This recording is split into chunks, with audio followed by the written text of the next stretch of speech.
Hey guys! Sorry to interrupt all your slow motion uniform breakdowns and pre-gaming for Wine with DeWine. I know it's like 1:30 in the afternoon, so you're probably 5 or 6 cocktails deep. Hitting the old Chardonnay in the middle of the day.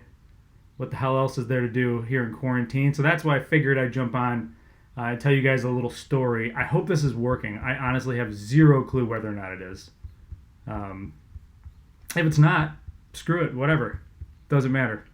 Literally doesn't matter. But I figured I'd tell you guys a little story since it's almost exactly 10 years to the day. We're about a month or 2.5 months off, something like that. But just about 10 years to my first day ever in the media and the quote-unquote shittiest story that I ever covered. So it was actually going all the way back to July 2nd, 2010. And I just got offered a full-time job at ESPN Cleveland. Before that, I was a phone technician, fixing your internet and phone lines when those existed, because I'm an old man. And I got offered the full-time position at ESPN Cleveland to be the producer for Michael Regai and Kenny Rhoda in the afternoon. This is going to be the new afternoon drive show on ESPN 850 WKNR. So I accepted the position. I was super nervous. I'd obviously worked there for a couple years part-time and an intern before that, but this was it. This was like I was taking the first big step into media, and I was super excited about all the real. I was going to get to cover like professional teams on a day-to-day basis now and talk about the nuts and bolts of sports with Michael Regai, breaking down the Cavaliers. Those are the type of things I really want to do. And Kenny, the road man, who is, just an icon at this point in Cleveland radio. And I can get to work with these guys on a day-to-day basis of really serious stuff, and that's what I'm excited about. So I go into work on my first day. And reminder, this is during the week when LeBron is holding his meetings at the IMG building, which is directly across the street from ESPN Cleveland. So he's holding these meetings at the IMG building. And there's different teams coming in and out. And you probably remember the scenario, and you definitely remember how it played out. He ended up going to Miami, blah, blah, blah. But there's different teams going in and out of the IMG building, and we're all sitting over there at the radio station. I have basically nothing to do because it is a Tuesday, I believe, at this point, or sometime in the middle of the week, and our show does not start until the following Monday after the holiday. So I'm kind of just hanging out and, getting the feel for the day-to-day vibe and watching everybody eat food court food, because that's basically what everybody did there in the middle of the day.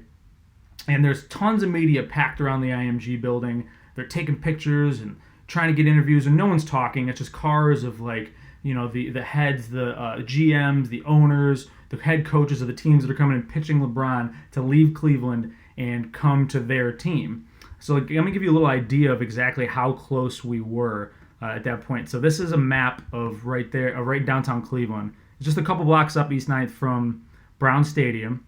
And as you can see on the top of that map, there's ESPN Cleveland that's in the gallery in our Erie View building.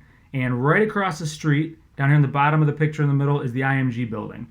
Now, where that entrance is showing is actually the front of the building. That's not where everybody was going in and out. On St. Clair, the side of the building, there was a parking garage, okay? And in that parking garage is where all the cars were pulling in and out. And that's where all the media was gathered just to get little clips and pictures of everybody going out. In fact, I have a video clip here which I stole from Glenn Moore's YouTube account from way back then. Hey, Mark Schwab, what's going on, buddy? Don't get hit by a car. So this is actually the New Jersey Nets, which is hilarious now to think that they were there, actually think they could get LeBron. But this is them leaving after one of the interviews. You can see how many cameras, how many people are around. It was absolutely a zoo down there. This is the number one story in the world in sports. LeBron had hijacked all of sports media at this point. And this was kind of the beginning of the player power movement, where they were going to decide where they wanted to go. We all still in Cleveland believed he was going to stay here. This is where he's from. He liked playing here with a perennial contender, yada yada yada. So we were wondering, how can we get into that building and find out what's going on? There was a woman who worked with us at I think she still works at ESPN Cleveland, and Betty Roth, who is an account executive, who's an awesome lady. And she had a friend who worked in the IMG building and told us that the meetings were on the 8th floor. So I have nothing to do. It's my first day. I'm feeling rambunctious. I'm trying to make a name for myself here, my first day full time. So they're like, man, how do we get in that building? How do we figure it out? I was like, I'll go sneak in. And I was like, yeah, you can't sneak in the IMG building. LeBron's having his meetings, so there's no way you're going to get in there. I was, bet, watch me. I'll get in there. So I took a notepad, I took a pen, took my phone, I put the notepad and the pen in my pants, and I waited till in between meetings. So the media was really gathering outside at the beginning, at the end of every meeting so they get pictures. But in between, and this is right around lunchtime, everybody would leave, and now everybody was pretty much gone to go get lunch. There was just a couple camera guys around the side of the building. There was heavy security at the front of the building who were looking out for reporters coming in. So what I did is I just walked straight through the front doors. Like I belong there. You know what I mean? I was all dressed up like a nerd. It's my first day at ESPN Cleveland. I walked straight through the front doors. Luckily, at that time, the security had been talking to someone else. I walked straight past them to the elevator bank, got in the elevator as someone else was getting in, and someone yelled, "Hey, excuse me," and the elevator doors shut. So I'm in the IMG building, going up now. I haven't pressed the floor. The other person just looking at me like I'm a crazy person. So I pressed the 9th floor because I'm smart and I'm not going to get off on the floor the meetings are happening. I don't know what the hell's going on that floor. Then they're going to know exactly what I'm doing. So I go past that floor to the 9th floor. I get off the elevators, and now I'm just in the middle of like an office area. And I decide I'm going to find some stairs to find my way down. So I'm walking through all these cubicles and all these office areas, and I find stairs. I go down one floor. I come out, and it's shaped like an H. So you have this side of the floor, and then you have this side of the floor. Over here is where the meeting was with LeBron and whatever team he was with at that point.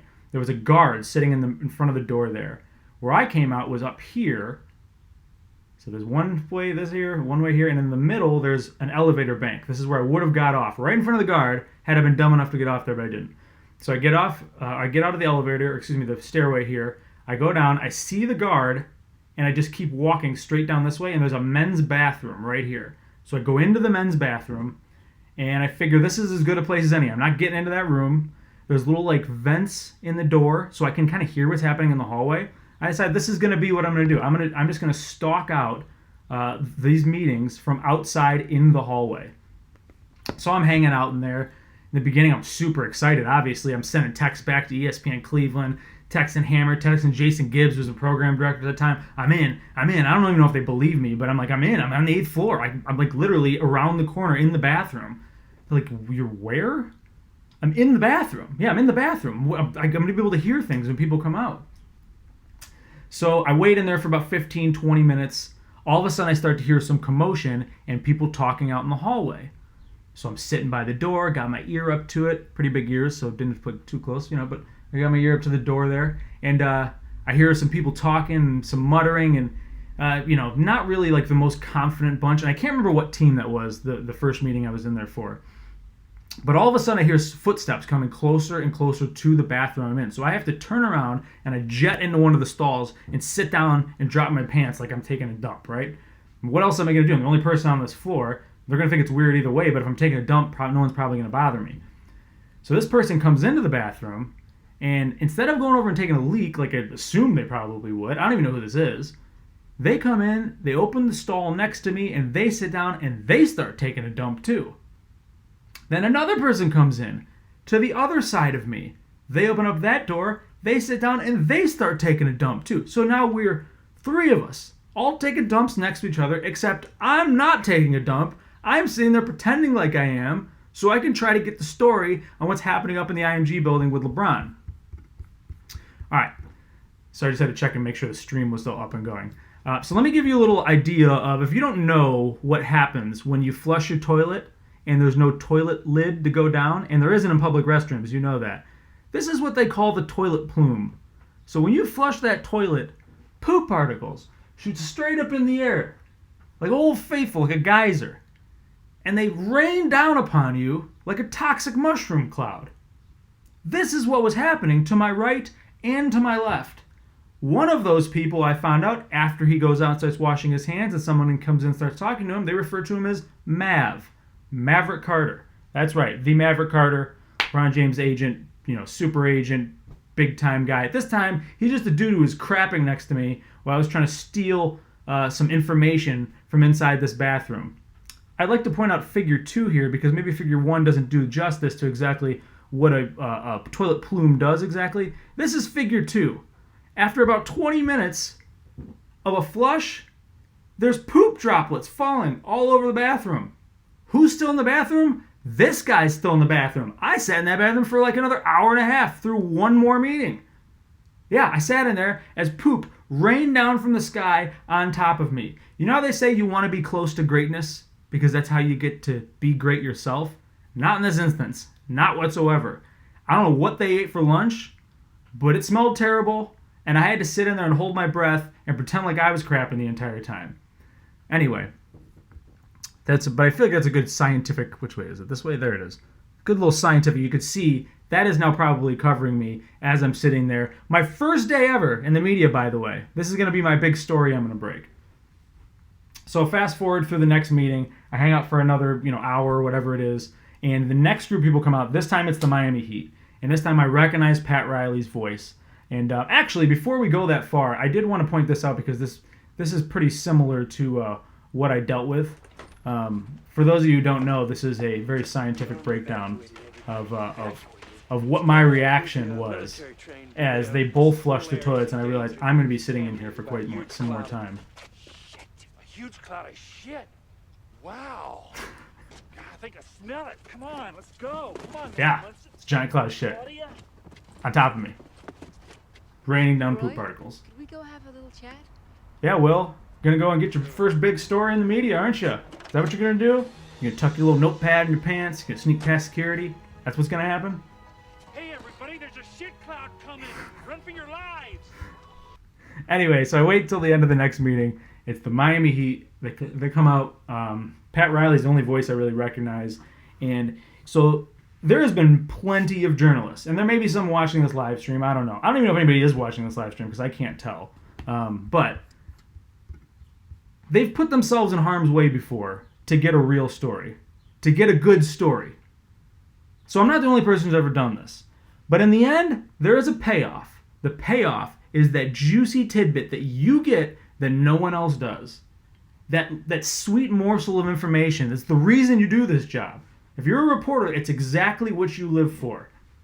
Well, I can't give you my exact tweet because I went through and deleted every tweet that I ever tweeted at one point.